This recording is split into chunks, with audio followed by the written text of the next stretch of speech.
Those of you who have been following me for a while know about this thing. Those of you who haven't, this is my 2007 Toyota FJ Cruiser I had to replace the frame on because it rusted through and broke.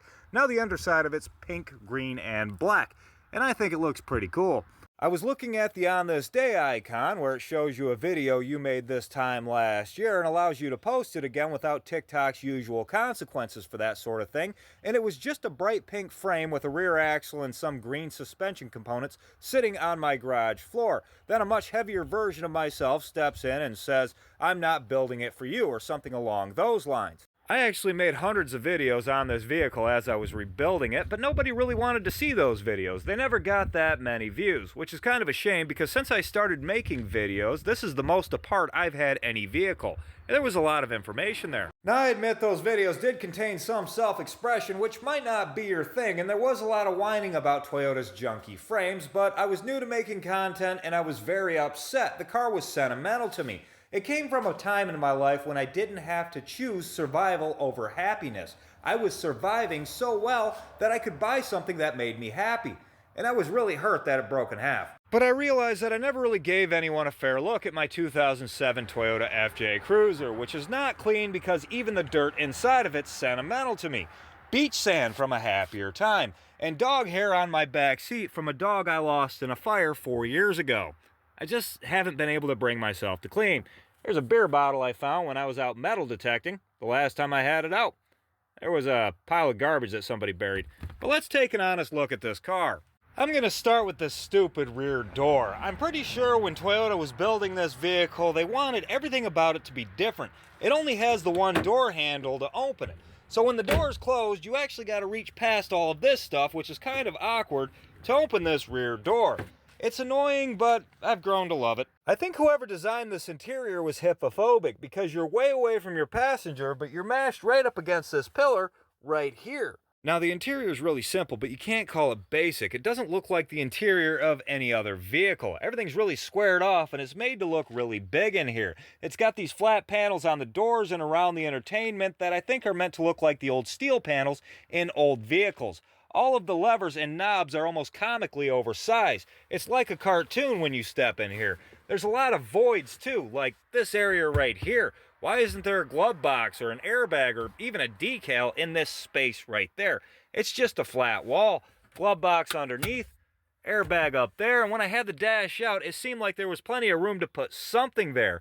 I've got some features too. I've got a rear end differential locker, that helps. I've got a power inverter. I can shut my parking sensors off because who wants their car to beep at them because there's a stick behind them.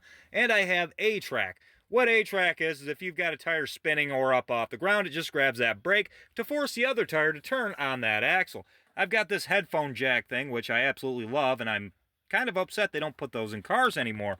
And obviously, high, low range, neutral, standard transfer case for any off-roader. The windshield's so wide and short that you gotta have 3 wipers to clear it, which is pretty iconic. Obviously, my wipers need to be replaced. They're very old and falling apart. And then I've got this contraption right here. Let's see if I can get this thing to look. I've got an inclinometer, tells me which angle my car's sitting on. It shows me my outside temperature and which direction I'm pointed. And it's got this compass right here, which is not a bubble compass or anything like that. That's actually electronic, and you reset it or program it by driving in a circle 10 times. That's a real thing. It's in the owner's manual. This thing weighs 4,100 pounds, which is really heavy considering how much plastic is there and how little you get with the interior. All of the metal's pretty thin too, and the whole vehicle feels kind of bendy. It's got this 4-liter, 239 horsepower V6, which I don't trust that 239 horsepower number. I think they should have went for a rounder number. When somebody says 239 horsepower, they're kind of ballparking it. Not quite 240, but somewhere above 230 at least, right? Why wouldn't they just say 240 horsepower? That's ridiculous. But it pushes the car around just fine, and it has a lot of power in the mud and sand, so I'll just say that it has enough horsepower to do what the thing's meant to do. I believe the compression ratio on this thing is something like 10.2 to 1, so you're supposed to run a higher octane fuel to avoid pre-ignition, but most people don't, and they seem to get along just fine. I've always run at least 90 octane. Since I bought this vehicle, I've always ran these Cooper Discovery AT3s. It's sort of a basic middle-of-the-road all-terrain tire, but me and this tire get along just fine. And at one point, the wife and I also had a 2001 Jeep Wrangler with the fuel-injected 4-liter, the TJ, and I think of the TJ as pretty much the last real Jeep. It was a good off-roader. It was a qualified off-roader. I ran the same tires on that as I do the FJ, and really there wasn't one place one would be able to go that the other one couldn't follow. Of course, both vehicles drove completely different. The Jeep had a solid front axle, so it had a tighter turning circle, where the FJ is clearly independent. The visibility wasn't that good out of either unless you took the top off the Jeep. Then you could see pretty well out of the Jeep, but never out of the FJ.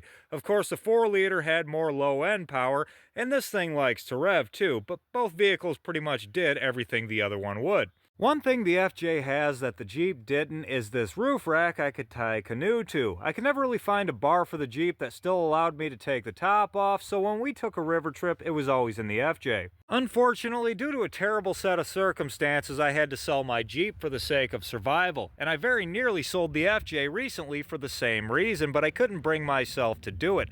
I don't know if I'll ever have the time or the money to have the adventures I used to have, but I'd like to have it here just in case the opportunity comes along, even if it's just for one last ride. I know we're supposed to welcome change, and our situations, in our circumstances, in our lives, change is supposed to be good, but at least in my case, it's been a long time since anything's changed for the better, so I'm going to hang on to this vehicle, if for nothing else, the memories. At the very least, if I can do nothing else, I can look out at my pretty voodoo blue lawn ornament and find joyful comfort in the memories I have with it. And if my life does change for better or worse, it will do so for both me and my FJ with the FJ in my life, because I am never getting rid of this thing. I am hanging on to this one until the very end.